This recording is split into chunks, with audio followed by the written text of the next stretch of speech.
Welcome to Sci-Fi Quantum Archives. Don't forget to like, subscribe, and explore. The basin hadn't been dry for long. Pale sand still clung to the ribs of rock, like it remembered the glacier that once carved through it. Nothing moved except the wind, slicing through gulches, kicking dust across tire tracks not yet faded. A half-collapsed fence marked the edge of what the topographic scans had missed. An exposed corridor of limestone ridges running parallel, like ribs around something buried too long. Boots touched down before the sun climbed fully. A dozen scientists, each expecting the usual: fragment, decay, bones stripped clean by time. But the first trench offered more. Not shards. Not collapsed fossils or scattered teeth. Whole specimens, compacted in posture, bones nested inside each other like they'd been placed rather than buried. Vertebrae arched in perfect sequence. A femur still capped in its socket. Jaws shut tight. No scavenger marks. No signs of collapse. Only compression, weight applied across epochs, yet sparing structure in ways that didn't quite match tectonic. Soil gave easily around the remains, more powder than clay. High iron content tinted everything with a reddish hue, but the fossils themselves bore no rust, no stains. Calcite layers glistened faintly even before brushing, catching the light not like bone, but something denser, something hardened past normal fossilization. Hands passed over one specimen's skull. It hummed faintly against the knuckles. Not noise. A kind of tension, like wood under strain. No one spoke. The mapping team brought in seismic gear 2 days ahead of schedule. Officially, it was to assess subterranean hazard. Unofficially, one of the grad students had noticed compass drift within a 30-meter radius. Another said she heard vibration while taking core samples. No one confirmed it aloud. Tents pressed tight against a rocky ledge where the valley narrowed. Each night, cold descended fast. Too fast for the time of year. Breath visible inside sleeping bags. Batteries draining faster than expected. Plastic snap ties stiff in the mornings. Ground frozen a centimeter deep before sunrise. Beneath one tarp, half exposed in sediment, lay a juvenile specimen curled in a near-perfect ring. Jawline narrow, teeth barely erupted. Bone density off charts. Internal scans hinted at cavities in the skull not typically seen in that species. Not for resonance. For something else. Something still unclassified. Light shifted strangely around that fossil. Not a glow, nothing dramatic. Just a subtle dulling at the edges of vision, like the eye struggled to keep focus too long. Fluorescent lamps flickered more often near it. Field cameras lost color saturation in frames where the skeleton appeared. One afternoon, an assistant used a contact microphone for fun, pressing it against the side of a fossilized tibia while recording ambient site noise. The waveform readout showed rhythmic pulses not present in the environment. Perfect spacing. No interference. Nothing natural. 5-second intervals. 4 hours of audio. All consistent. The team logged it. Dismissed it. Blamed equipment error. No one questioned why the dog wouldn't approach the dig. Or why the soil closer to the fossil bed stayed slightly warmer, even at night. Or why birds circled high above the ridge, but never crossed the valley itself. There was a sense that everything was being preserved a little too well. Not just by earth and time, but by intention. As if something long silenced had waited for sound to return. The array was assembled in silence. Aluminum tripods driven shallow into the frost-hardened soil, wires laid without instruction, as if the crew already knew where they belonged. A quiet urgency moved through the group. Not the kind bred from discovery, but from a question no one wanted to ask aloud. The Earth wasn't resisting. It was ready. No one expected results from the first sweep. Low-frequency pulses, inaudible, passing harmlessly beneath surface and bone. Just a test. Just a sweep. Just data. That's what was said, though shoulders tensed when the console clicked on. The hum began low, almost comforting. Like pressure building behind a closed door. The valley drank it in. Minutes passed. The first vibration registered beneath the ridge, barely a tremor. A small spike on the console, no more alarming than a weather shift. They adjusted gain, recalibrated. The second pulse returned higher. Only marginally. Still within expected interference range. Instruments clicked again. Lines jagged across the display. Tension grew without comment. Breaths shortened. Eyes stopped blinking when the third wave rolled through and triggered resonance in the oldest specimen. A low-frequency feedback loop appeared on screen. Harmonics rippling through the fossil's sternum, faint but traceable. Not random. Too clean to dismiss. One of the assistants tapped the bone casing with a gloved knuckle. It responded. Not with sound, but movement inside the waveform. As if answering. Laughter came, thin and wrong. Someone joked about ancient radios, bone-conducted signals, dead things singing back. No one laughed twice. They widened the sweep, covered more ground, brought in secondary sensors. The hillside responded with a layered pattern, oscillations branching outward from a single point, fanning across the dig like fingers pressed into wet ash. The signals deepened. Another fossil joined in, closer to the ravine. Shoulder blade vibrating. Repeating in rhythm. 5-second gap. Just like the earlier recording. Only this time, 3 fossils responded in sequence. Birds lifted from nearby rock faces, wheeling fast toward open sky. The air changed. Not colder. Not hotter. Just heavier. Every word felt slower. Every footstep took more effort. Sound dulled as if submerged. They adjusted frequency, narrowed pulse width. A vertebrae coil began vibrating without direct signal. Unconnected by wire. Isolated by stone. Still it moved. The senior geophysicist leaned in too close. Pressed ear to the bone casing. Pulled away with a blank expression and walked out toward the ridge without speaking. She didn't come back until morning. Inside the main tent, printouts stacked without labels. Black waveforms climbing across the pages, forming symmetrical bands. One readout repeated a shape that looked like breath. The same waveform from hours earlier. Repeating without being triggered. No signal had been sent. Yet the vibration returned. They checked logs. All emissions had stopped at 0200. But the fossils kept answering. One technician buried his recorder in the soil near the juvenile specimen before leaving for the night. He told no one. In the morning, the recorder was missing. The ground above it undisturbed. No prints. No signs of removal. Just silence. That afternoon, a third fossil began to hum. Just for a moment. Long enough for the ground around it to lift a fraction of an inch. Dust fell inward toward the cavity, not away. No more pulses were sent. The equipment stayed on. But no one touched the controls. The air carried enough sound already. Recordings from the first sweep were meant to be reviewed casually.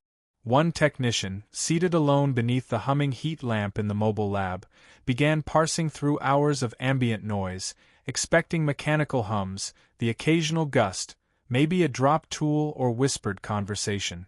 What played through the headphones wasn't that. The waveform showed a structure that didn't belong in the environment. 4 pulses. Equal distance apart. Not static. Not feedback. The shape wasn't incidental.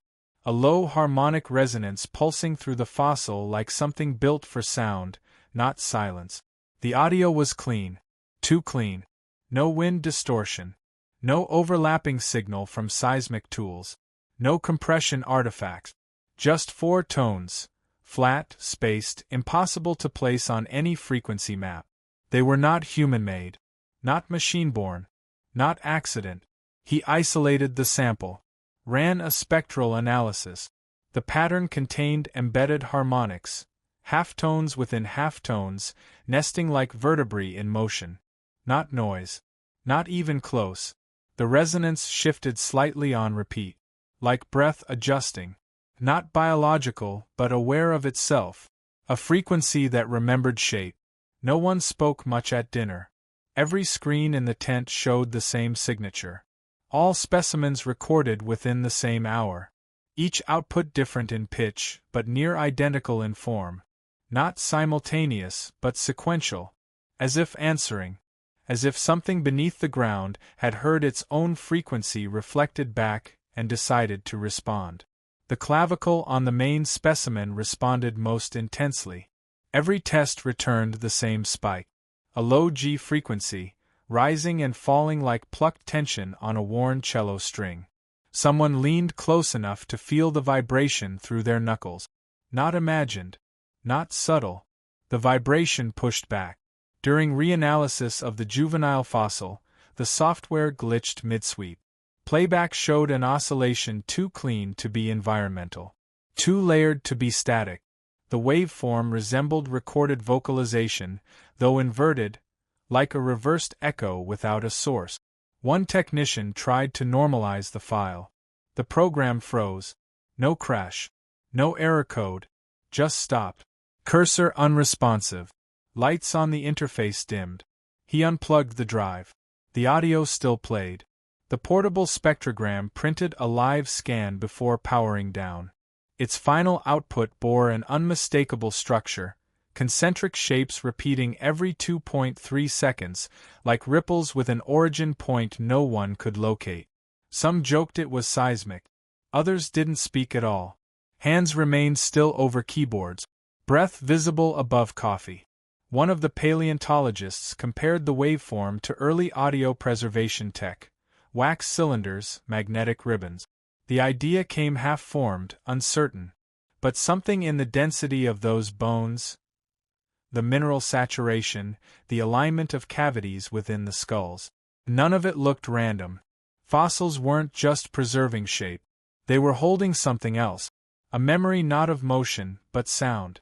They positioned a parabolic mic 6 inches from the fossilized ribcage and waited. The mic captured nothing for 12 hours. Just low environmental bleed.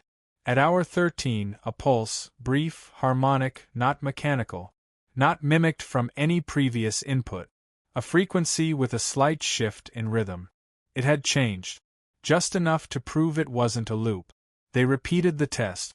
Nothing. Nothing. Then again, one pulse. Same structure. New spacing. A different instrument playing the same key in a different hand. A decision was made to stop the emission testing altogether. But before disassembly, one final test ran overnight without announcement. A technician, acting alone, activated a silent playback through embedded contact points in the largest fossil's pelvic crest. No sound audible to human ears. He didn't return in the morning. His tent was untouched. Shoes left by the cot. Notebook open, pen still pressed against the page. Final sentence incomplete. Just one word written 5 times. Same as the pulse count. No signs of a break. No sign of struggle. Only a low hum left in the soil near the array. Not vibration. Not mechanical. A resonance that clung to the air long after the instruments shut down. It began as a whispered theory, offered during a blackout when the generator failed and no one moved from their chairs. One voice, low and tired, posed a question no one had asked aloud. What if these fossils weren't just remnants of bodies? What if they carried something closer to function than memory? Not thoughts. Not emotions. Something simpler. More precise. What if bone could remember sound? Not in the poetic sense. Not vibration, not metaphor. But structure. A medium capable of holding sonic impressions the way lacquered grooves held music. Under pressure, over time, through the right mineral saturation, calcium might harden into something with fidelity. Not static. Not compression. A primitive archive. One that didn't speak unless asked the right way. He spoke without notes. No slides. Just the audio. Just the waveform. Just the rhythms that made no sense if treated as random. Every curve, every trough too measured to ignore. Frequencies mirrored across multiple specimens. Different species, different eras. Same signal shape. He ran the numbers in front of them. Mapped resonance patterns against skeletal morphology. Found consistent alignments between bone cavities and harmonic node. Not scatter. Not anomaly. Alignment. One fossil responded more cleanly than the others. A mid-sized predator, partially exposed. The cavity near its thoracic crest formed an acoustic chamber not unlike a brass horn, flattened by geological weight but structurally intact. During controlled playback, a low-band frequency swept through it and returned something impossible to dismiss. Not just feedback. Not just resonance. A sustained tonal reply, 3 seconds long. Identical with each test. None of the other specimens produced anything as consistent. As if this one had been tuned. Someone asked if it was coincidence.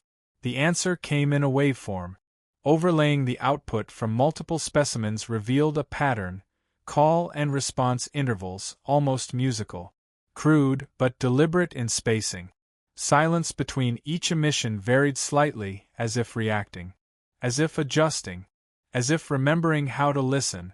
He stood at the front of the tent, holding the printouts with both hands. Not shaking. Not selling a theory. Just pointing. No need to convince anyone anymore. The data had already passed opinion. Another technician raised an objection. Bone isn't a recording device. Fossilization erases all organic content. There's no precedent. No known mechanism. He agreed. That was the problem. All known mechanisms had stopped working days ago. The senior staff demanded peer consultation. Data was encrypted, packed onto drives, prepped for transmission. Nothing uploaded. The satellite link died without warning. Static across all bands. The site's uplink tower went dark without storm, without contact. No physical damage. Just quiet. The field logs started to change. Short entries replaced by frequency notations. Time stamps began skipping hours. Some recordings played backwards in playback. No tampering. No edits. Just reverse. A notebook was found beneath the cot of the technician who vanished. Last page torn. The second to last filled with tight handwriting, numbers circling the margin. Each line ended with the same word. Not a warning. A sound. Phonetically written, unrecognizable, but repeated 7 times. Matched perfectly to the timing of the last resonance pulse recorded on site. More questions emerged. How much could bone remember? Was it enough to carry only a frequency, or could it respond to one? Could vibration alone awaken patterns in structure, patterns too old to understand? No one could say for certain whether it was memory or reaction. Only that the fossils were not behaving like fossils. They were acting like instruments, played by something older than history, waiting for the frequency that knew how to find them. The birds changed first. Not a disappearance, not silence. They stayed in view, but refused to land. Circled wide over the basin, always in loops, always counterclockwise. The same species that used to perch on the ridge now hovered higher, watched longer, turned sharply when wind touched the southern edge of camp. No calls between them. No cries. Wings cutting clean across dry sky, but no sound left behind. The biologist marked it as migratory confusion. Altitude stress, perhaps. Thin air. Fluctuating pressure. But no barometric change, explained the timing. First pulse on Monday. Behavioral shift by Tuesday. Each day the orbit widened. Every return higher, more distant. One morning, a herpetologist stepped outside with a flashlight before dawn. Amphibians had surfaced around the tent. Dozens. Maybe more. Spaced evenly, barely moving. Eyes open, bodies wet, silent. All facing east. No rain. No water source near enough to draw them. Some shouldn't have survived in that cold. But they sat in the frost, motionless, as if waiting for something the soil remembered. The dog refused to leave the truck. Not once. Not after the second signal test. Trained for avalanche response, trauma rescue, noise tolerance. Wouldn't go near the excavation. Wouldn't drink from the bucket that came from the pump at the edge of the basin. The handler tried a command 6 times. Voice rising. No effect. The dog pressed itself flat against the floor mat, eyes fixed on the ridge, unmoving. Someone played back the harmonic pulse on a loop. Short, low, buried in background noise. An experiment. Nothing live. Just audio from a closed file. Within 2 minutes, crows broke formation overhead. Dove without warning. None touched down. All passed directly over the signal tent before breaking apart like scattered ash. No feathers dropped. No bird returned to that altitude for the rest of the week. The soil softened around the ridge edge. No moisture increase. No weather. Just softening. Boot prints lasted longer. Water pooled in dry indentations. Local rodents stopped digging. Trap counts dropped to 0. Scat vanished. Tracks vanished. One researcher joked the fossils were calling something home. No one laughed. The air wasn't right for humor anymore. During playback of the theropod pulse, a tone barely audible except through filtered headphones, the field medic noticed his wristwatch running 7 seconds behind the laptop clock. The discrepancy widened during each loop. After 30 minutes, it stopped resetting. The watch stayed off time for the rest of the trip. Every new watch synced to that laptop followed suit. Digital, analog, didn't matter. At sunset, a crow landed alone beside the main array. First landing in days. It stepped once toward the exposed fossil, then stopped. Wings opened. Body rigid. Neck tilted upward, throat twitching in small pulses. No sound came. Mouth open, but no cry. After 30 seconds, it dropped without flapping. No damage. No injury. No reason. Body intact, eyes open. They buried it away from camp. 10 meters north. The next morning, 23 amphibians had surfaced above the burial site. Arranged in 2 neat arcs. All facing west. None moved. The audio log stayed off. But the resonance didn't stop. A faint hum carried in tent poles. In wire coils left on stone. In the hollow hiss of thermoses when opened too fast. Something had started listening. That much was clear. But nothing told them what it had heard. Or how long it had been waiting to answer. The juvenile specimen had always drawn attention. Not because of size or rarity but posture. Curled tighter than the others, spine tucked in a loop, jaw clenched as if bracing. Most thought the position a geological accident, pressure shaping the body into suggestion.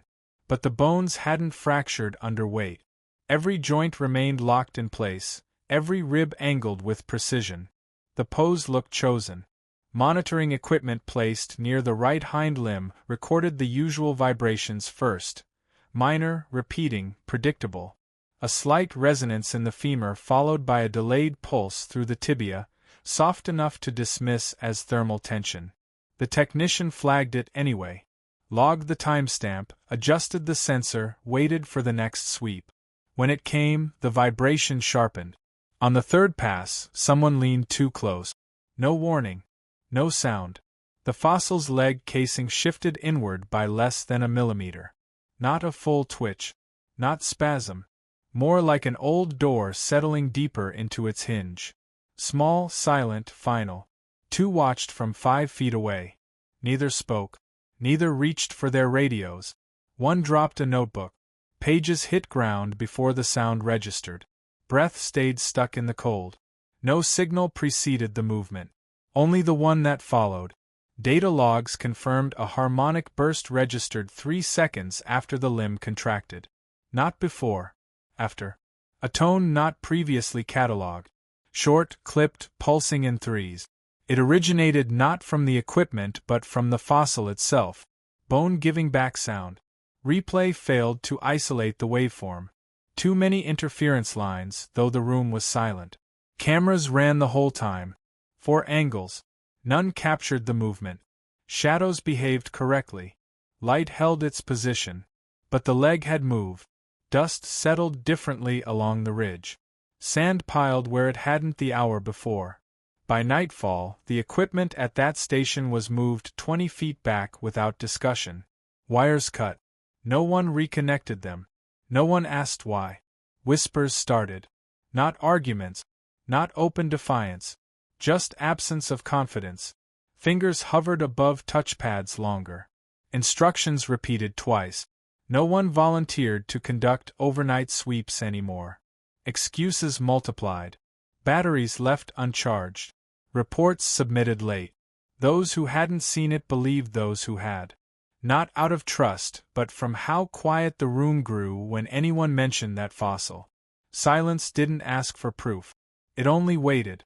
The dog wouldn't cross the tent's threshold after that day. Stopped barking altogether. Stared at corners. Not at people. Not at bones. Just at places where light didn't quite fill the space. The technician who flagged the original movement refused to touch any equipment connected to the fossil again. Carried a new notebook. Only wrote in pen. Refused pencils. Said graphite might carry signal. Temperature dropped without warning that night. No wind. No clouds. Just cold hard enough to make glass contract. Inside the main tent, frost formed along the edge of the workstation facing the fossil bed. Only that workstation. Only that edge. The heater ran full power. Next morning, one of the speakers on the data rig buzzed faintly. No playback active. No signal running. The buzz came in pulses. 3 at a time. Every 32 seconds. No one claimed responsibility for reactivating the circuit. No one touched the controls. But the fossil continued responding. Not to commands. Not to equipment. Only to the air. Arguments began without shouting. First in tones too level to be sincere. Words sharpened by restraint, not anger. One group marked the movement as mechanical. Micro shifts from mineral fatigue. Unusual, yes, but explainable. Stress built up over time. Temperature fluctuation. Soil movement. Possibly seismic vibration too minor to trigger their equipment. Possibly human interference. Possibly misremembered. Enough possibilities to quiet the unknown. Another group didn't speak so easily. They had watched the waveform change in real time. Had felt the hum through insulated glove. Had seen the expression on the technician's face after the speaker pulsed on its own. Not fear, not awe. Something colder. Like someone who realized too late the question had already been answered. 2 meetings followed. Not scheduled. Not documented. A decision was reached by those who stayed longest in the cold. Those who held data, not opinions. A second frequency test was approved. Longer duration. Sustained exposure. Full pulse emission over 4 hours. Through dawn. No public announcement was made to the team. Only the technicians in charge of calibration received the update. Frequencies selected. Volume capped below perceptible threshold. Contact mics adjusted to accommodate subtle waveform shift.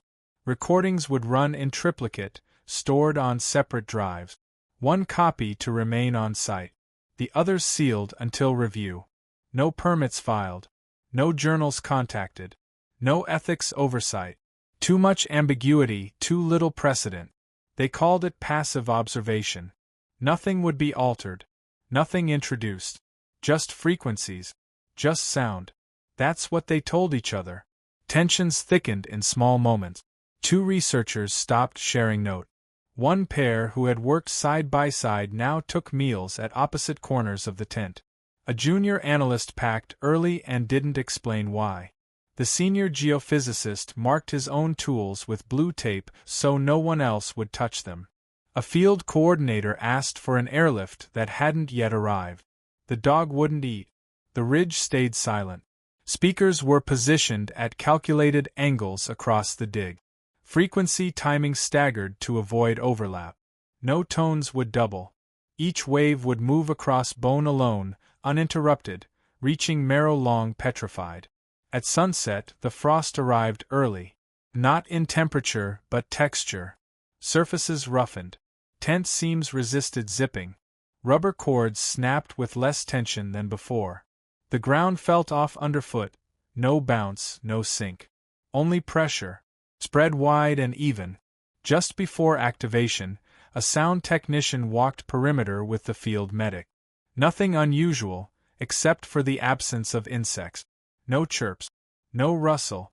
Just canvas rustling above idle breath. The test began at 0100.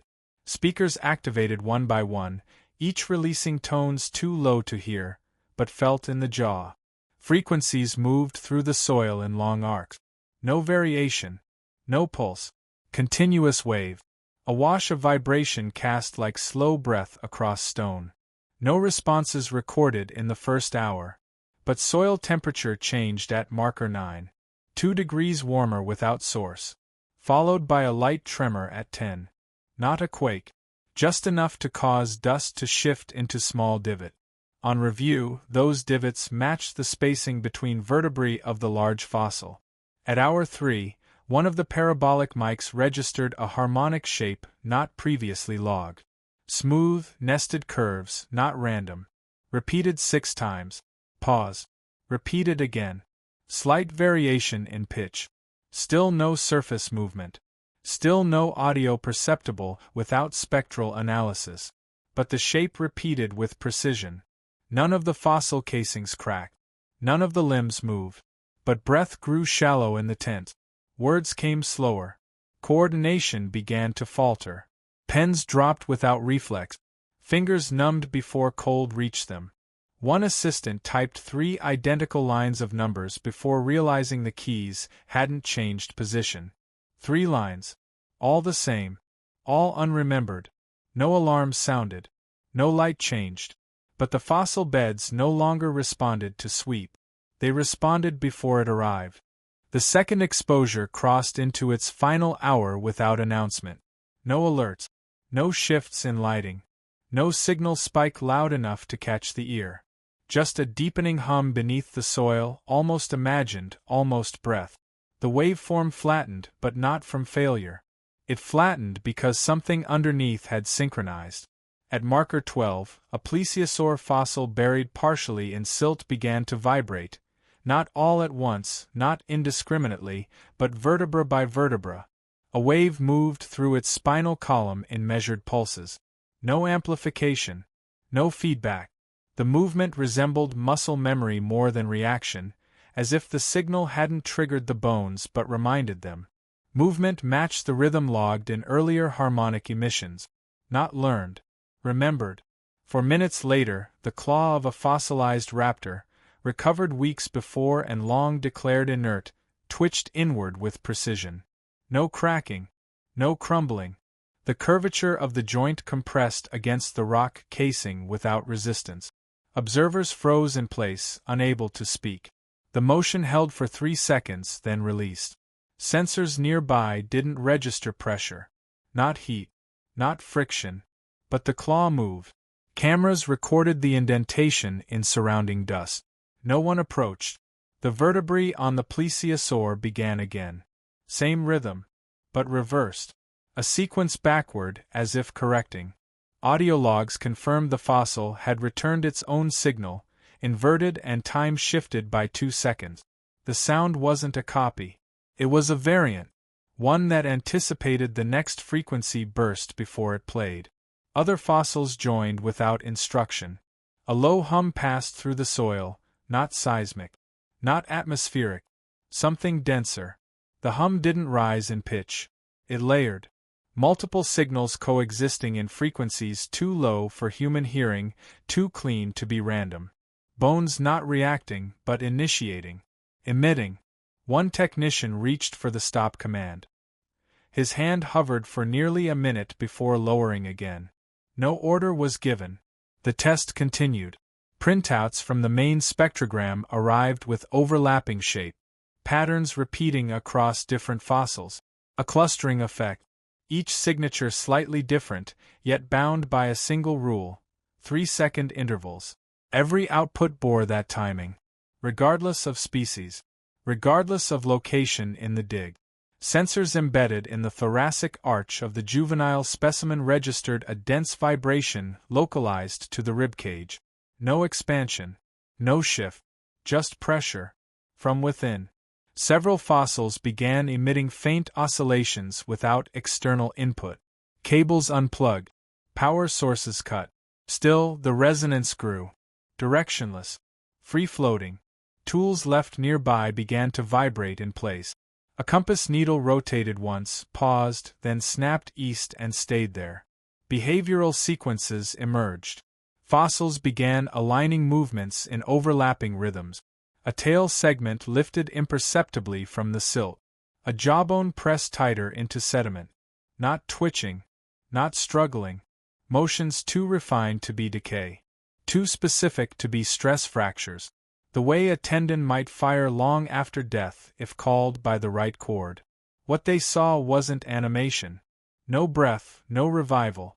But neither was it chance. These weren't reflexes. These were repetitions. Triggers activating programs encoded in fossil memory, too old for language, too exact for theory. The sequence held for 15 minutes before dissolving. Bones stilled. Dust resettled. Sound dropped out of hearing range. Instruments cooled. Data feeds halted. The dog cried out for the first time in days. Across the dig, sensors returned to baseline. But something had learned the pattern. And whatever learned it hadn't forgotten how to move. No final vote. No summary report. No one asked for consensus. The equipment came down before sunrise, cables pulled without coordination, tripods collapsed in silence. Gloves moved fast but not careless. Hands knew what to leave behind. No one touched the fossil beds. No one looked directly at them. Every monitor was powered off without saving. Drives removed. Labeled in pencil. Wrapped in canvas. The ridge stayed quiet through the withdrawal. No wind, no light shift. Only dust rising in thin sheets beneath boot. The soil, once responsive, held no resistance. As if it too had gone still. The order came from outside. A moratorium. Full site lockdown. Issued without request, without appeal. Excavation halted indefinitely. The wording on the document used terms like hazard and remediation, but no reason followed. No contamination. No exposure. Just silence wrapped in protocol. Tents were folded with care but left stained. The scent of soil clung to nylon, deeper than earth, something metallic without source. Generator left unplugged. Last pulse logged in a sealed notebook placed in the black case marked for state review. No signature. Transport arrived late. A single chopper. Blades cut low over the ridge. Snow lifted, drifted, settled again. Only two spoke during ascent. Neither spoke of sound. Once archived, the recordings went cold. No edits, no restoration. Just waveforms packed in sequential folders, all marked with three-letter codes that never changed. The timing between pulses in the final file showed no decay. No fade. Harmonics crisp as the first sweep. Frequency logs from the last test bore an anomaly too clean to miss. At hour 47, a pulse returned. No broadcast triggered it. No equipment left running. No buried loop. One fossil, small, fractured, barely catalogued, vibrated once beneath tarp and stone. Sealed casing over the recorder cracked open not from pressure, but from heat. The waveform showed the same structure logged during the activation. But reversed. Quieter. Cleaner.